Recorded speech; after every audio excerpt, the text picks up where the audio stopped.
Hello everyone and welcome to a new video on my channel. I'm Adam and this is Battle of the Beasts New Generation episode number 11.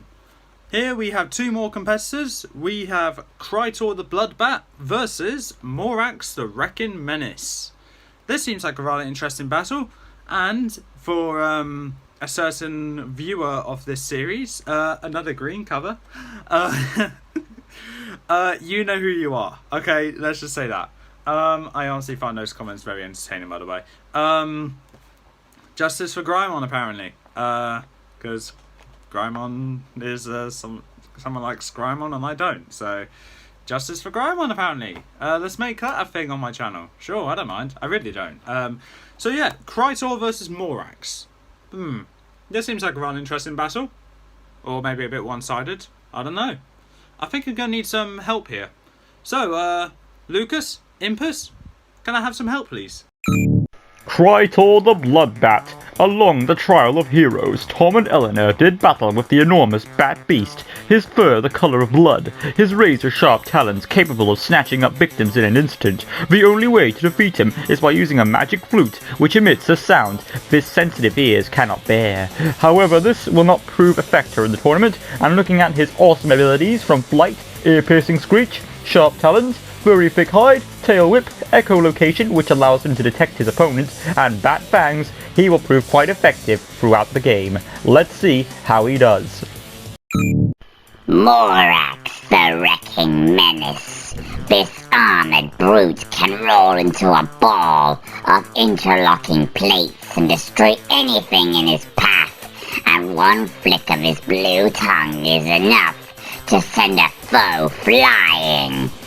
Looking at these awesome stats that will drive a man crazy, his intimidating state of being a pangolin, you can tell you're in for quite a surprise.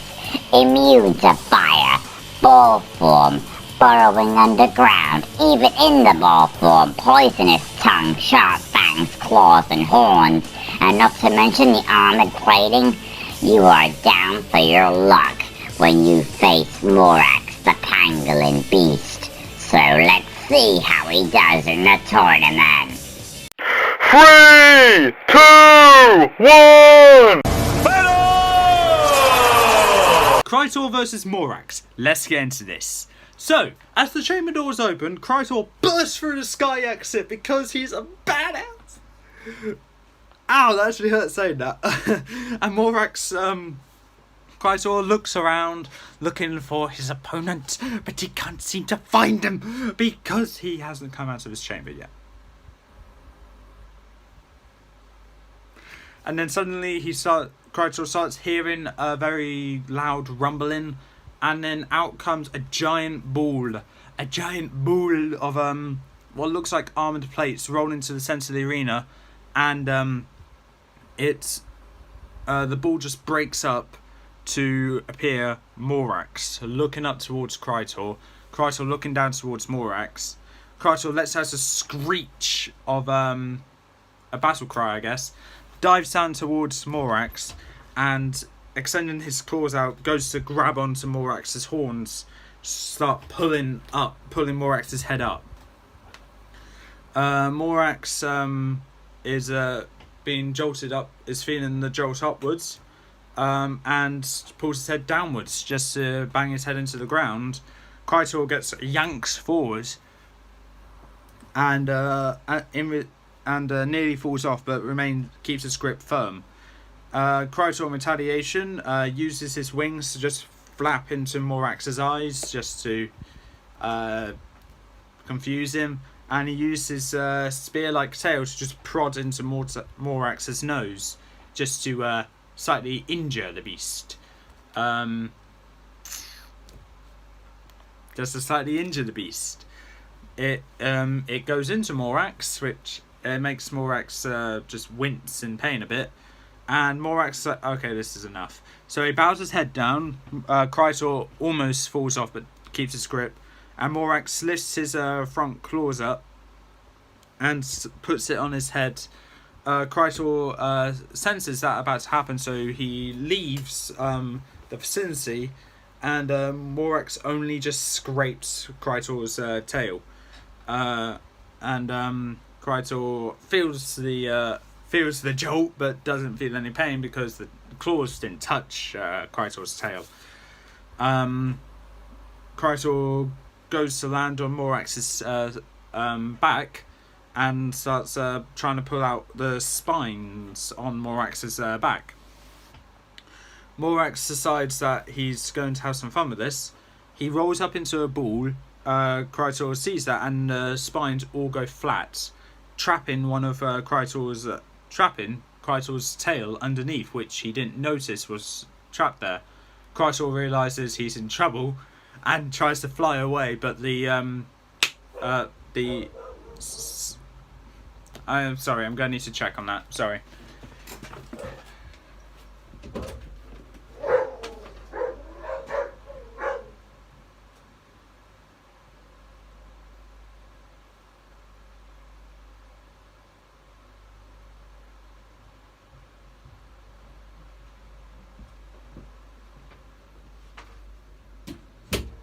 Okay, so my dogs have gone psychotic.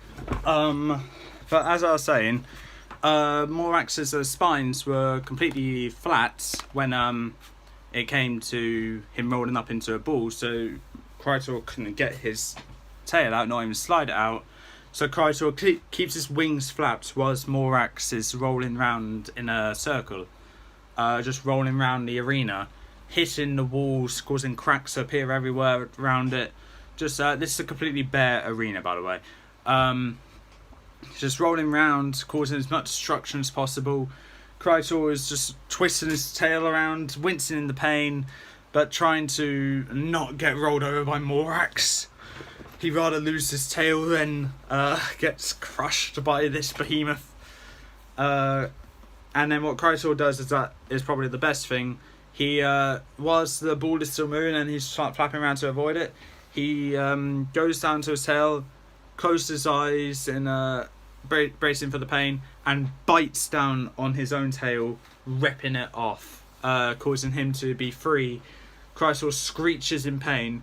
Morax stops spinning around in a circle, and when he opens up, he sees that Krytor's tail just falls to the ground. Morax looks up to Krytor, see blood dripping out of Krytor. Krytor is flapping his wings, but just slow wing beats. Krytor is feeling that he's getting a bit weaker, and Krytor perches up on top of the arena wall just to regain himself, just to see if he could keep the strength to battle. Morax goes into a ball, not showing any mercy, and keeps rolling and rolling and rolling into the arena wall, shaking all of it completely. And Krytor loses balance and actually falls off. He tries to keep flapping to stay out of Morax's reach, but then something happens. Morax unreels from his ball, gets onto his hind legs, and reaches out for Krytor. And he doesn't reach him completely, but he is able to scratch at one of Krytor's wings. And Krytor feels the pain and is now flapping more aggressively with one hand, was trying to do it with the other, but he's just gradually making his way down. Morax gets back down on all fours, looks up, and jumps onto his hind legs and reaches for Krytor, where he's able to grab onto one of Krytor's legs and pulls him down to the ground. Before Krytor can try and fly away, Morax lifts his other claw and places it on Krytor's good wing, breaking it completely. And what Morax does then is that he bows his head in front of Krytor and bites down on Krytor's chest, just and keeping his claws pinned down on Krytor, he pulls his head up, ripping out Krytor's fur, flesh, and some organs as well. Krytor screeches in the pain, but very quickly that screeching just stops. Morax curls back up into a ball, rolling over the remains of Krytor and going back to his chamber. Morax has won, Krytor has lost. Honestly, there was no way Krytor was going to win that fight. But if you think Krytor should have won, please don't comment below why you think that. But unfortunately my word is final and Morax is into the next round. So as of now, we are 2 for 2 on Series 24 Beast making it into round 2. In my opinion, I think Series 24 will be the only series to have a complete series through to the next round. But then again, I don't know that completely because I can't remember who Electra and Krytor are going against. Well, I do, but it depends how the battle goes, really. Is there anything else to say? No, not really. So, with that being said, join me in the next video where we'll have battle number 12, which is going to be a different battle of sorts. And when I say a different battle of sorts, I mean it's not the usual. It's not going to be the usual kind of battle I normally do, which is very fast paced and all that. So, with that being said, that's all for this time. If you like what you saw, leave a like, leave a comment, definitely subscribe, press the notification bell down in the corner below, and I'll see you next time.